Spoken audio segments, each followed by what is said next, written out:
Hello and welcome to Unrecognised Heroes, the official podcast brought to you by the National AI Awards and the National Cyber Awards. This is the podcast where we dive into the latest innovations, challenges, and success stories in the world of technology. I'm your host, Ellie, and today I'm joined by Nick Jackson, Director of Cybersecurity Services at Bitdefender. Nick, welcome to the podcast. It's great having you here. Thanks very much. Nice to be here. Let's start at the very beginning, Nick. Can you tell us about your journey and what first drew you into the field? Yeah, I kind of fell into it really. So I started my career. I did business management with Chinese studies at university, not knowing really what I wanted to do. My family are accountants and graphic designers, and I was debating doing graphic designing because I'm quite arty. I debated doing accounting because I thought, family business, why not? Yeah. Both of them told me not to. The accountant said I wouldn't enjoy it. The graphic designer said you can earn more money doing something else, basically. So I looked for loads of jobs and fell into a job at PwC, which focused on basically technology risk assurance. So I started off doing a lot of data analytics and essentially got very bored. And long story short, right place, right time. I was sitting opposite the, at the time, director of the risk assurance practice and sitting next to the senior manager responsible for cybersecurity, who was basically complaining about needing additional resources. And I basically put my hand up and said, I've been asking for a while to try something different. What can I do, kind of thing. And they said, Monday, start cybersecurity. So I joined the cybersecurity team basically the next week, or when the project finished I was currently working on. I can't remember exactly. And in the end, I didn't really look back. I think I went back into the data assurance function for maybe a month or two during a busy season, but that was it. I joined the cybersecurity team. After maybe 6-9 months being in the team, I then started a master's. So yeah, very much right place, right time. But I've always been interested in technology, always been interested in finding out how things work and how things can be broken. From a young kid, I was, tearing things apart, whether it was, the early versions of MP3 players before even iPods were a thing. And then, even when I got my first iPod, when it started to break, I tore it apart. So yeah, it's just always been something I've been interested in. Now, taking us up to present day, you're with Bitdefender. So, for those who might not be familiar, I'm sure many of our audience will be. Can you give us a quick overview of Bitdefender, what you do, and how you kind of make your business stand out in the very competitive landscape of the cybersecurity world today? Essentially, the business is split up into three areas. So we've got the enterprise section, which is where I fall into. We've got the consumer practice, and then the OEM, which is responsible for things like licensing, which is licensing our products and services out to other organizations. At the crux of it, at the most simplistic level, we have a suite of products which help support organizations, everything from endpoint protection to what we call endpoint detection and response, XDR, which is extended detection and response, which is looking past the endpoint, so networks, productivity, identity type sensors to help us provide that visibility, and then the MDR, which is the managed element. So looking at all those products and technology that we create and having that managed service. So we have a 24/7 SOC that follows the sun with operations across the globe to essentially allow us to oversee organizations' environments. And then on my side of the business is the cybersecurity services. So what you typically find in most consulting organizations, obviously better, but things like cybersecurity advisory services, so more GRC type risk assessments, compliance support, and then also things on the offensive side like pen testing, red teaming, amongst a number of other things. Why we're different? I think we're an organization that focuses on cybersecurity predominantly or only. And because of that, we have a very unique perspective. Again, because of the OEM side of the business, because of the consumer part of the business, we have a very, very different perspective of cybersecurity in the threat landscape. We have, I believe it's 38% of the world's telemetry in terms of visibility, which again, not many organizations have. Again, I think our organization is a bit different the way we work with the likes of Interpol, Europol, FBI, etc., because of that unique perspective. So yeah, I just think we're different. We're a different player, different ethos, but very much cybersecurity focused. That's really interesting. Thank you so much for setting the scene for us there. It's nice to hear kind of your journey from the early days at PwC to where you are today. I know from chatting with you personally, Nick, you have a vested interest in mentorship, and the phrase I think you used was standing on the shoulders of giants. So, are you able to tell me a bit about a few mentors that you had or influences that helped you shape your career and get you to where you are now? Yeah, I mean, there's loads. So, as you said, I started my career at PwC. I then went to NCC Group, then went to a company called Bridewell, and now I'm at Bitdefender. Whether it's people I've met along the way in the work itself, in the work life, or if it's outside, but it can literally be, I can mention loads of names. There was a partner at PwC called Harry Oldreeve that absolutely tore my first report to shreds, which was great for me from a learning experience. There was a guy called Radhika Bogahapatiya who was my manager at the time, again in cyber, and I was basically following his footsteps. He was in the data team, moved into cyber, and so did I. So we always kept very close. My director at PwC at the time, again, Paul Midian, he went to Dixon's Carphone. Now he's at EasyJet as the CISO. There's those people, and the list does go on. There was many people, even at NCC Group, from Paul Barks, who was my line manager at the time, Anne Thornton, who was the head of the consulting practice at the time. He's now actually at Bridewell as the head of consulting. When I was at Bridewell, there was Scott Nicholson. So there's loads of people, even one of my colleagues, Chris Brown, at my last company, Emran. There's loads, and I think all of them have played a fundamental key role in shaping me in very different ways. Whether it was the early days where it was the partners, the Harry Oldreeves of the world, that were pushing me to look at the way that I engage with customers, how I interact with them, looking at the reporting style, understanding what a customer's looking for, all the way through to Paul Midian in the early days, all the way through to some of the other names I mentioned, closer to now, which are more in the cybersecurity field itself. So helping me understand which career moves to make, which domains to specialize in, which certifications to look into. All of these different things have molded me into the person I am, and been a fundamental reason of where I am today.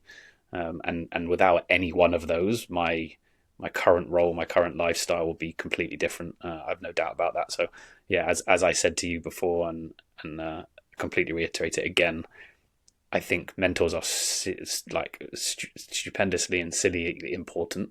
I think everyone should have one. And yeah, I'm only where I am because of all of them. That's really lovely. And I think a few of those names jump out, as industry giants in their own right. So they sound Yeah, yeah. fantastic. And do you think that, having those influential mentors have really kind of shaped your advocacy of mentoring the next generation coming through?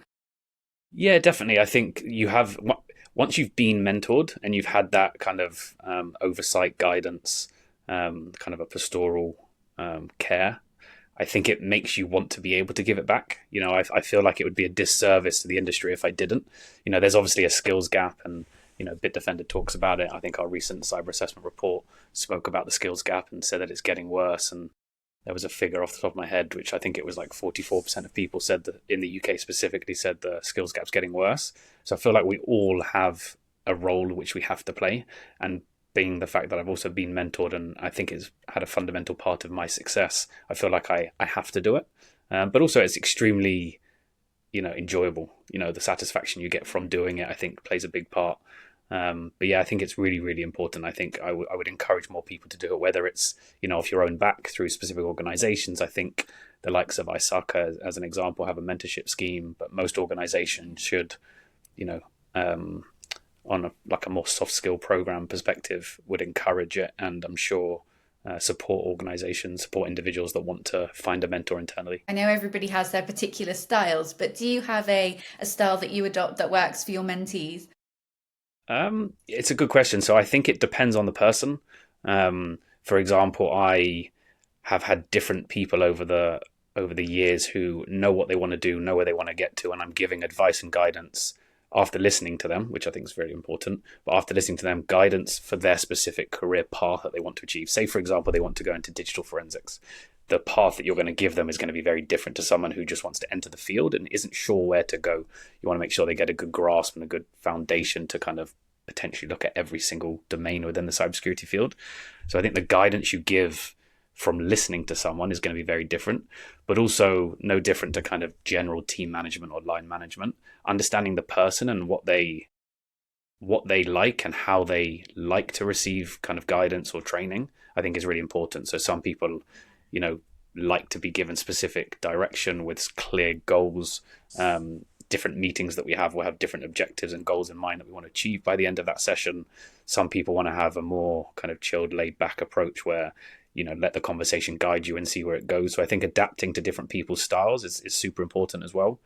but also just making sure whether you go either of those, whether you have objective session goals, or whether you have a kind of more chilled, laid back approach, it's making sure that over a period of a month or 2 or 3 months or even a year, that you have something you want to achieve, whether it's to support them applying for a job, whether it's to help educate them in specific areas or get them trained up in a specific domain, but making sure that you achieve something. Otherwise, I feel like sometimes it can drag and it doesn't necessarily go anywhere.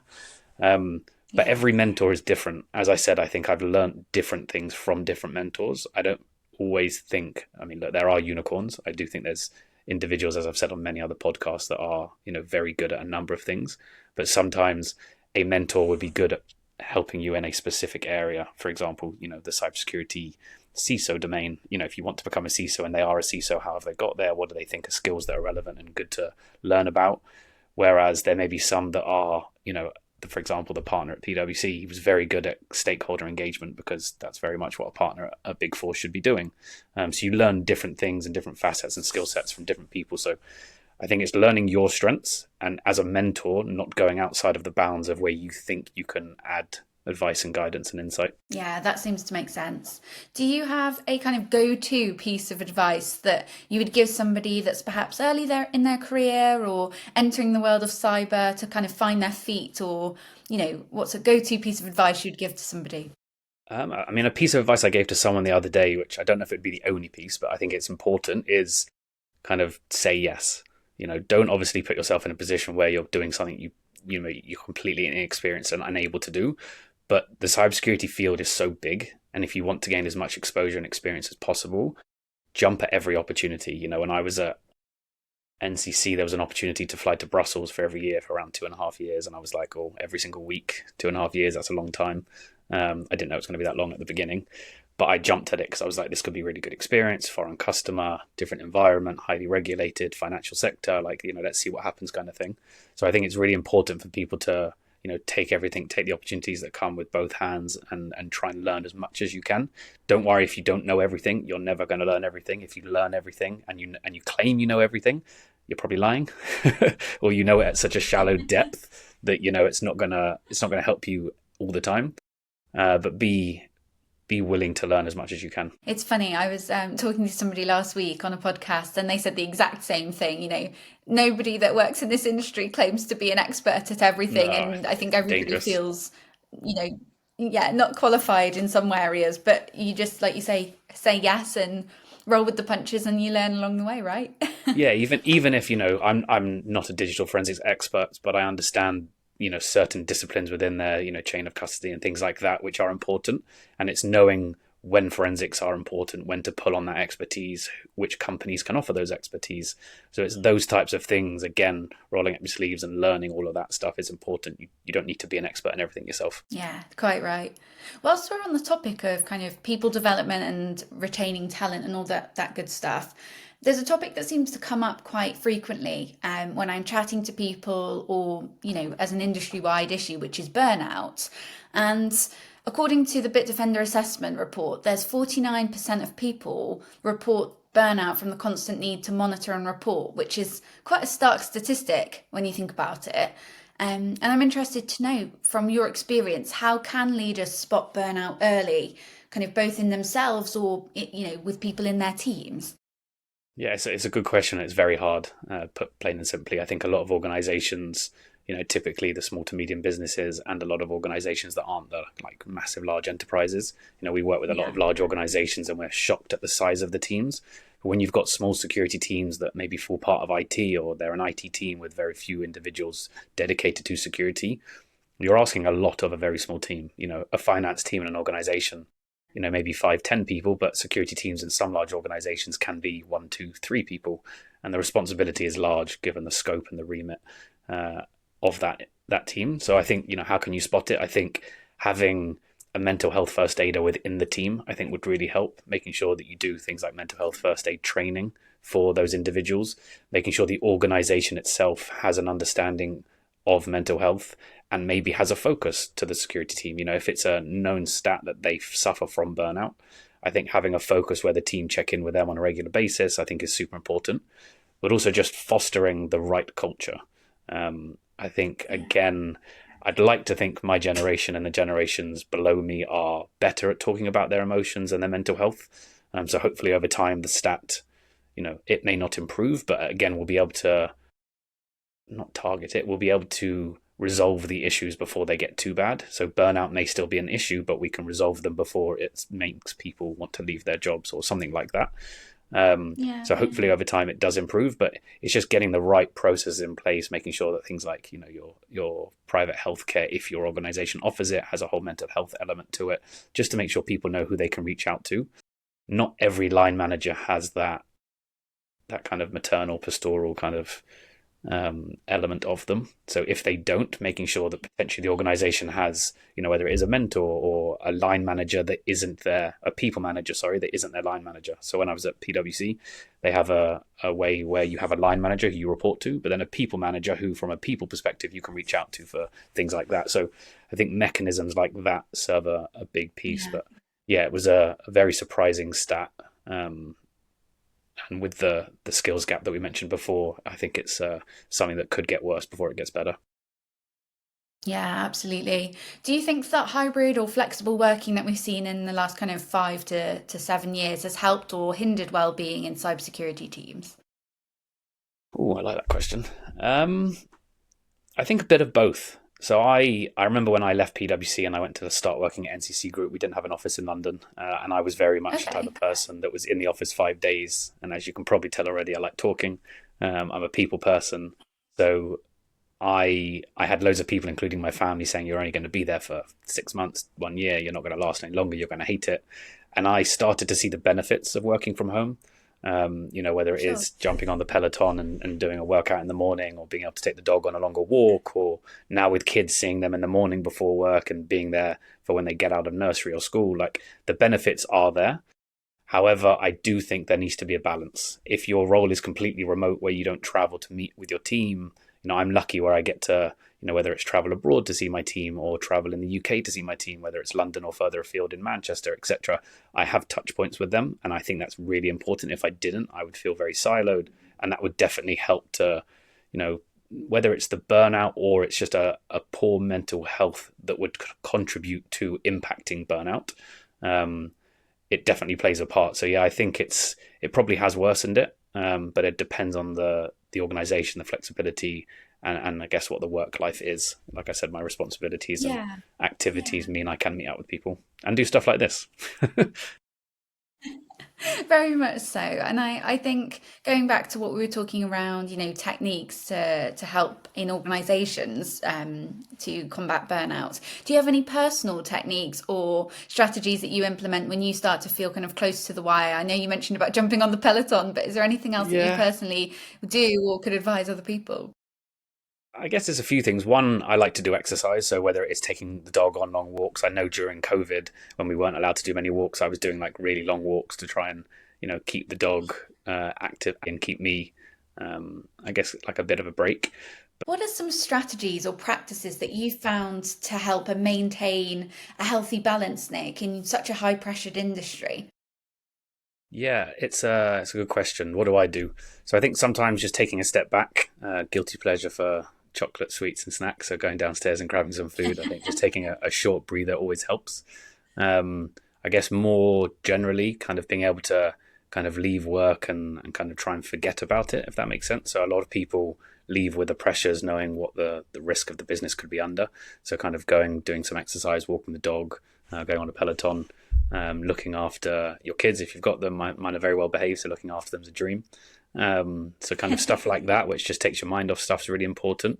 But also just being able to talk to people, whether it's colleagues and things about it, being open and transparent with them. I'm struggling now. I'm going to just take the afternoon off, or something like that. And just making sure that you as an employer can be flexible and you as an employee can be flexible. So if you need the afternoon off or the morning off because you're stressed or you're feeling burnt out, that you're happy to, whether it's make up the time or help someone else on a different occasion. There's a number of things you can do. So yeah, I think just finding what works for you. During COVID, I was going on like 2-hour walks in the morning just to kind of clear my head. So, whatever works. Yeah, I think they're great techniques. And like you say, it's not just about being flexible as an individual and carrying that heavy load on your own. It's about, as an employer, also providing those benefits for people to be able to hold their hands up and be vulnerable and say, actually, I'm a bit stressed today. I need Yeah, just a few 100%. hours to get everything together and go again. In terms of talent, we've talked a little bit around retention, mentorship, but do you find that retaining good talent is becoming more difficult across the board, Nick? I do think it is. I think the industry is very competitive. I think people, the economic climate doesn't help. People are always looking for more money, Yeah, unfortunately. So I think people are quick to move. When you compare it, I think nowadays anyway, people move more often than they used to. When I talk to family members about even how often I moved, and I've been at companies for kind of 3 years, 5 years, they think that's not a lot. But I know people that have been places for a year, year and a half, or sometimes even less, and they move more frequently. So I think it's becoming more of the culture to move more frequently, but in our industry as well, given the fact that it's so incestuous, it's so small, the talent pool is so small, people are constantly trying to poach from other companies. So I do think it definitely, it's getting worse potentially. But people are, like I said, because of the economic climate, they're looking for more money, so people are moving more often than not. So yeah, the talent pool is something that we definitely need to address as an industry. Like I said, that whether it's the mentorship, whether it's changing some of the education from a young age from schools, whether it's changing some of the certifications yeah. and being less theoretical based and more kind of practical based, so people can kind of enter the industry a lot easier, making them cheaper. Some of these certifications for training, for example, are super expensive. So there's a number of things we can do to help it. But yeah, it's a very interesting, fast moving, fast paced industry. At my last company, actually was quite proud because for a long period of time, I think over like a 2.5 year period, I'd maybe lost one person in my team. And when I lost that one person, it actually hit me really hard because I wasn't expecting it. But I was very, happy for them. They moved to a good role. They were actually moving back to Australia, so it's a bit different. But yeah, it's not a nice thing, especially when companies invest so much. They may even put training into their own staff, and then suddenly they leave.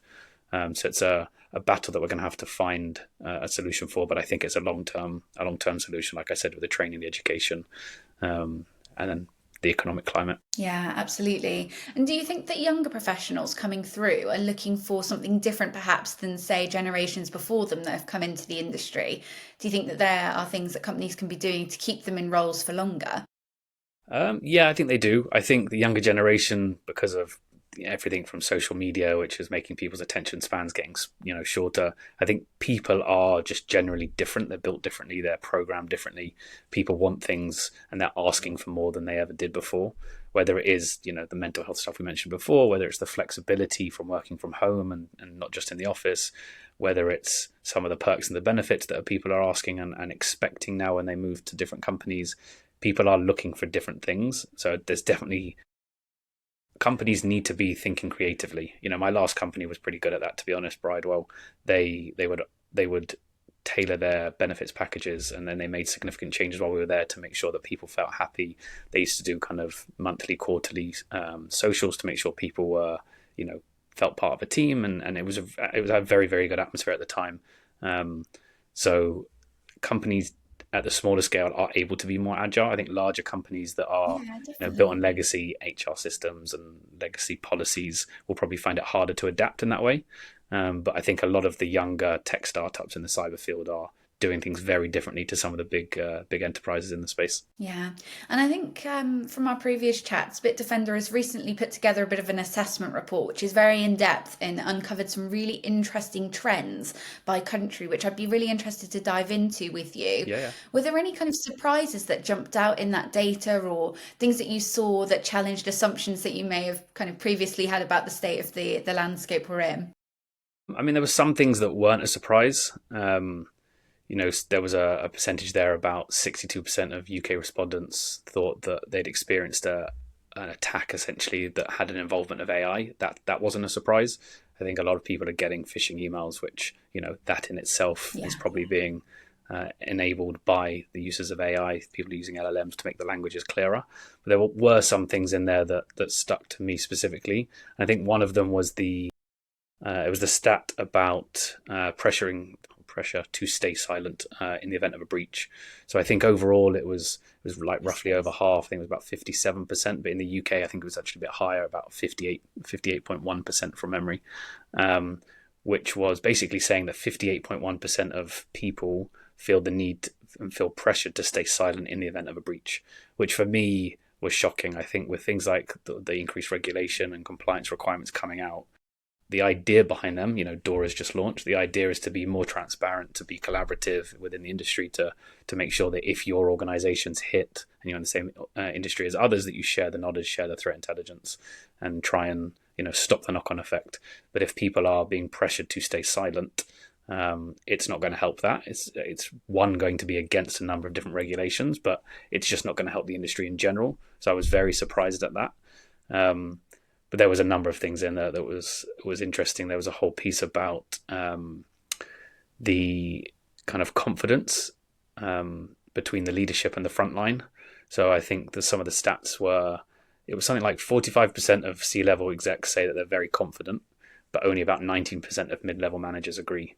And that was surprising in terms of the numbers, but not the sentiment. So I think a lot of managers who listen and talk about things at the business level, at the high level leadership, business impact, business risk, probably see that we're amber or green. Whereas a lot of the low level managers understand, not that the enterprise leaders don't, but at the lower level, they know that one vulnerability could lead to catastrophic incidents. So the minute you have one small vulnerability, one small misconfiguration, they're concerned. So they're in the weeds. They're seeing the numbers of misconfigurations, vulnerabilities, or lack of procedures that could impact the organization. But I didn't think the disparity was going to be so clear, which was the shock to me. Yeah, it sounds very much so. And I think I came across a stat that 72% of cybersecurity teams feel confident in their ability to respond to threats, but only when prevention and detection measures are strongly aligned. Now, with so much focus in the media at the moment, and perhaps public perception is changing around cyber attacks and being more aware of them, do you think that this confidence among experts suggests perhaps the picture isn't as bleak as it's often portrayed, quite doom and gloom in the media? But do you think that's really the reality, or just how the media is portraying this? I think it's a bit of is it the media portraying it? I don't think it is, because I do think sometimes the risks are oversimplified. So to your point there about the stats that you just read out, I do think sometimes people are overconfident. They rely on technology alone to solve the problem, whereas any SOC or MDR service provider will be, whether it's in-house, outsourced, will be identifying something, and ultimately, if something bad was to happen, it's then the organization's responsibility to act after that. So which is why people do like incident response tabletop exercises, as an example, to simulate what they should do, how they react, how they respond to PR from a legal perspective, saving the brand reputation. So I think there's a lot of things that go beyond the technology, but people are too reliant on technology. So they'll buy an EDR, an XDR, an MDR service, or do it themselves, and they think I'm fine. So I think there's an overconfidence. And if I'm honest, I feel like that overconfidence is probably going to become more of an issue in the future. Again, I think one of the stats that we looked at was, I think 95% of people or 96% of people view Gen AI as a significant threat, but it was like nearly 75% of people think they can spot a deepfake. But as a deepfake gets more sophisticated, that overconfidence is going to make them feel like they don't need to, for example, double check that the payment they've been asked to make is legitimate, because they think the conversation they're having, like you and I now, is not a deepfake. So I think there is a risk there that people are overconfident and over-reliant on technology, which will potentially become an issue if they don't put specific processes in place now. So I'm interested to see how it evolves, to be honest, because it could get very interesting. Yeah, definitely. I'm interested on your take on that as well, actually, and seeing how that kind of pans out. But on that note, it's a good segue, because looking into the future and with your experience and perspective, what excites you the most about the future of our industry? I think it's I'm not going to quote Wicked, but the unlimited potential. I do think with the likes of, LLMs and AI, Our industry is very much at the forefront of being able to leverage it in different ways. I think whether it's vendors utilizing it to improve efficiency, doing a lot more new and exciting and novel things. Bitdefender recently released a technology called Phaser, which utilizes AI a lot, and it's extremely novel, which I think is really cool. I think there's, from my perspective, again, I'm responsible for the cyber services, which includes pen testing. There's a lot of AI-driven autonomous pen testing tools out there now, which I think are really interesting. A lot of them are starting to spot 0 days on their own. We're speaking to and working with a number of organizations just to see what's being developed and things like that. So I think there's a lot of stuff happening in that space, which is super exciting as they start to, work on their own, work together. I think it could be a very, very interesting industry that I don't think anyone's really fully understood yet. So, yeah, I think I'm happy I'm in this industry and I'm looking forward to seeing what's happening. It's really interesting to see where things go. I always like to close out these episodes with a fun question, which probably segues nicely on from what you've just spoke about, actually. But if you had one superpower to help you in your role, what would it be and why? Help me in my role. I mean, I've always said if I had a superpower in general, it would be teleportation, so I can get somewhere quickly.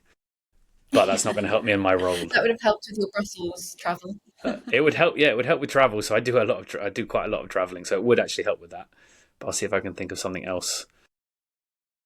I think mind reading. Sometimes, again, on the kind of consulting side, working with customers, whether it's supporting the sales teams from a product sales perspective or supporting, the customers that we work with on the consulting side, on the services side, it'll be cool to listen to what a customer was saying, because sometimes they maybe don't say everything they want to say, or you're kind of having to read between the lines. So I think being able to hear what they think. I can't remember the film that I've seen that could do that. The guy could hear everything the girls were thinking. Was it what women want or something like that? But yeah, I think that would be quite a cool superpower that would definitely help me. I think that would help a lot of us, actually. I think everybody would like that bit of extra transparency these days. Yeah, I think it would. It could arguably confuse people more, because if they're thinking it, not saying it out loud, maybe they don't mean it or they're thinking it incorrectly. But yeah, I think it would be useful for me somehow. Nick, thank you so much for joining me on this episode today. It's been really refreshing to hear your take on how we encourage the next generations to come through, the Bitdefender assessment report and the really stark stats that you've been able to source out of that, and how we can all actually do our bit to mentor and inspire the next wave of experts coming into the sector. I'm sure that we'll be hearing lots more from you in the future, but thank you so much for coming on today. No problem at all. And if anyone wants to kind of understand more about what Bitdefender do, or would like, be interested to know more about mentoring, or potentially me even being their mentor, please reach out. More than happy to help. Thanks, Nick. Thanks very much.